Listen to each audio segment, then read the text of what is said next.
Hello everyone and welcome to another YouTube video from Platte Valley Woodworks. Today I'm going to show you the process of how I make my wooden bow ties. Basically you just start out with a wood blank, a billet so to speak, and I do a quick freehand sketch of what I'd like. I don't really have any plans I go off of. I just kind of freehand draw it up onto that wood and see what it looks like. Each tie ends up being a little bit different. That's kind of the fun thing that I like about handmade products is you don't have any that look the same. They're all unique in their own form, their own size, their own shape. So bandsaw trims everything down, trims all those pieces out, ends up with a nice quick bow tie blank. And then I go off to sand to bring it down to the lines and more shaping to what the basic final shape will be. This is some pretty rough sanding. This is the easiest I found. I don't have a spindle sander, so I just throw a spindle on my drill press and use my hands, move it around. This helps get me to the lines basically.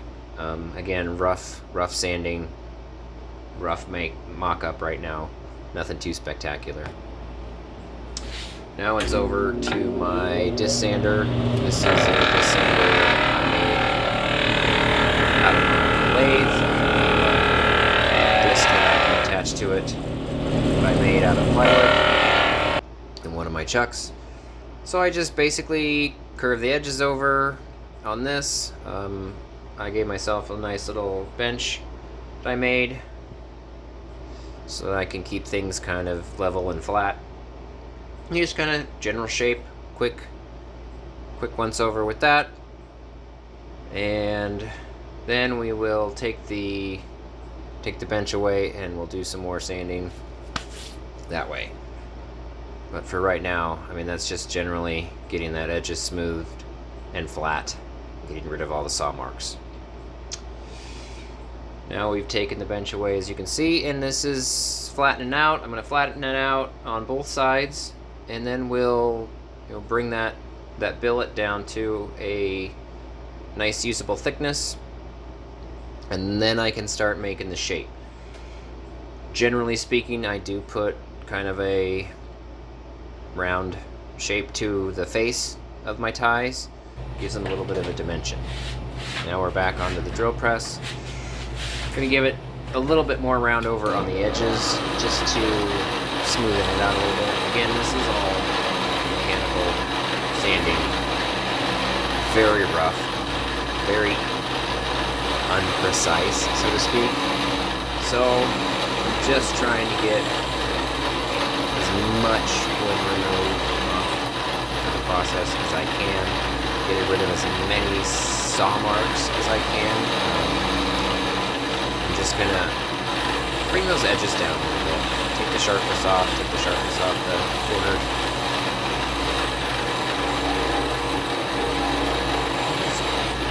Basic shaping.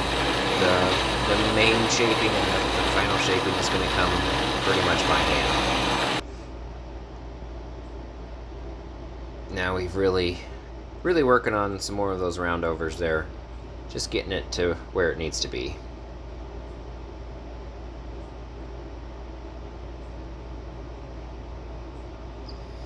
Alright, we have the basic shape. Now I'm going to go ahead and make some, redraw my lines. Since I sanded it down, I have that face rounded over a little bit. This particular tie, I chose to add a little dimension to it. I found that if I add a few grooves throughout, makes it look a little more fluid, a little less solid. Gives it that almost fabric look to it. So, you tie a bow tie and it's not going to be flat. It's going to have some wrinkles in it going towards the center knot. So, I found that putting my carving bits from my Dremel tool, I have 3 different bits I use right now. It's kind of a slow, delicate process. You can't work too fast. You can't get too excited with it. Otherwise, you'll mess it up. So I've got a kind of a teardrop tip there that I use. It helps gets me started. Wood we're using today is an unknown wood. It was very interesting to work with. There were spots that were really hard, and there were spots that weren't so hard. But as you can see, once I get started here, as I'm carving out the center wrinkle here, you're going to see a lot of burn in the wood. I am taking my time, like I said before. You got to go pretty slow. If you try to rush this, you run the risk of catching. You catch a piece of grain, or you catch a growth ring in there, and you could run that Dremel tool right off the piece, and you end up with a giant groove running through your wood that you're going to have to try to sand down and try to fix. So I just generally take my time, work super slow, and just let the bit do the work. Right now, like I said, this is early stages. I mean, again, we're just roughing this out. I'm not overly concerned with the burn marks in it. That's going to get cleaned up here in the later processes. I just want to get that blank, that groove in the blank down there deep enough so that when it's time to sand, I don't sand it out. And yeah, so just gonna draw these things out nice and slow, even, steady hand. This actually worked really well. I've worked with some softer woods. Softer woods tend to jump when you hit grain, and with this type of wood it was a little different. Do apologize, you see a little flutter. Those of you that might have issues with flashing lights, be pre-warned. There is some flashing lights throughout the rest of the video. Unfortunately, I apologize, but my shop bench light was not playing nice. It was flashing on me, so. And here we are. We're just working on the other side still. Just cutting the grooves, getting them all dug down in there. I have 3 different carving bits. I have that teardrop bit, I have a round bit, and then I have a oval bit. I did use all of those to smooth things out. And then once I figured out if I went the opposite direction with my cuts, I could, number one, get rid of a lot of extra wood, and it also cleared up the burning, so it didn't burn as bad going towards the center of the wood as opposed to going out towards the outer edge in with that first bit. So that made that clean up nice and easy. And then here you see I'm kind of just getting those grooves a little wider and kind of trying to round them over towards the top of what will be the top of the tie. Give it that, less rigid look, kind of smoothing things out, making it look a little less like what it really is just a chunk of beautiful wood that's been carved. I found this Dremel to be very helpful in this process. I know I could probably use some files and get a little bit, maybe a cleaner look, but I mean, that again, just a rough look, just getting those grooves in there so that I know where they're at, and then I can come back in with a different head. This one, I think I'm going to the round head. That helps me smooth out the bottom of that groove, round it out better. Right now it might be a little more jagged, a little straighter, so we get that round bit over, and that really helps to smooth things out along the edges of the Dremel.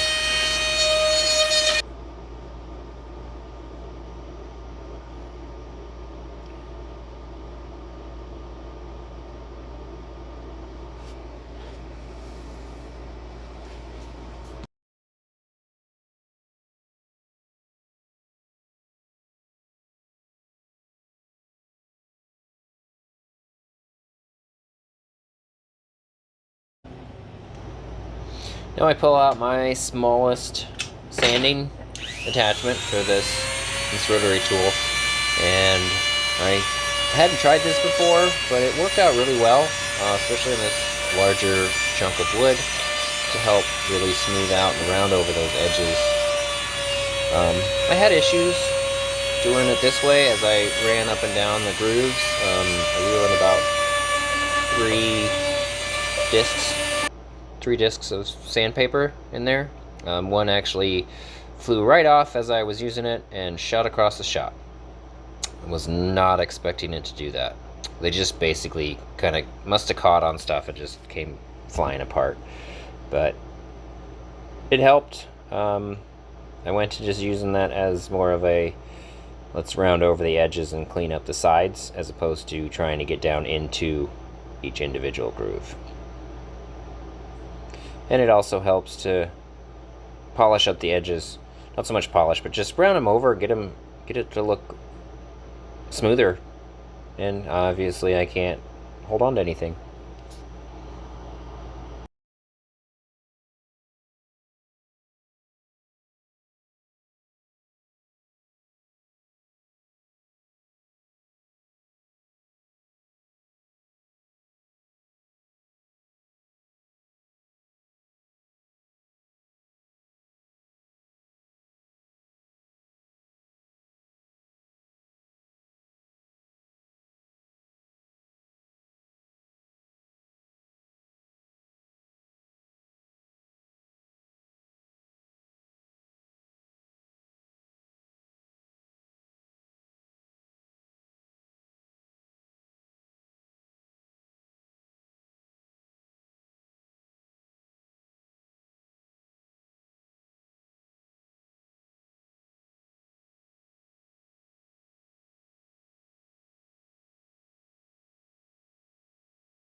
Alright, now we're off to hand sanding. This took some time. There was a lot of work. There's a lot of extra work in adding those grooves, as you can assume. But with this particular wood, I started out with 60 grit, and I sanded the face, the sides, the edges, the bottom, and down in those grooves, just to try to smooth those out. Because that Dremel can, you get a soft piece of wood, you might get a deeper spot than you want. So just having to get into those with a folded over piece of sandpaper.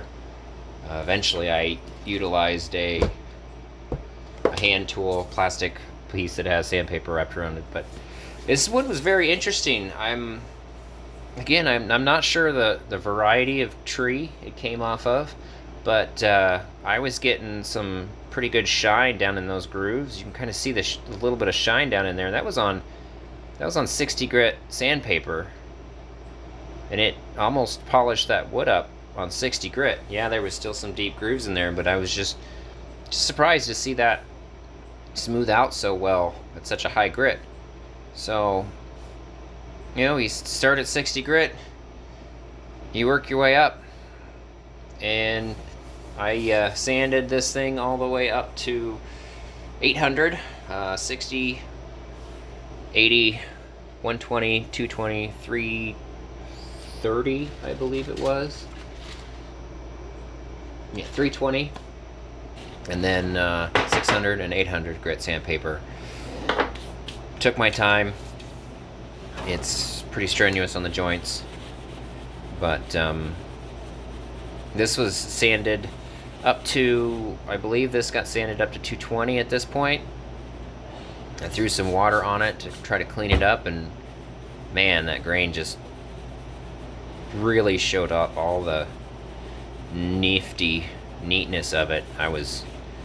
This was my, oh my gosh, this wood is beautiful moment right here. I just couldn't believe it, the color.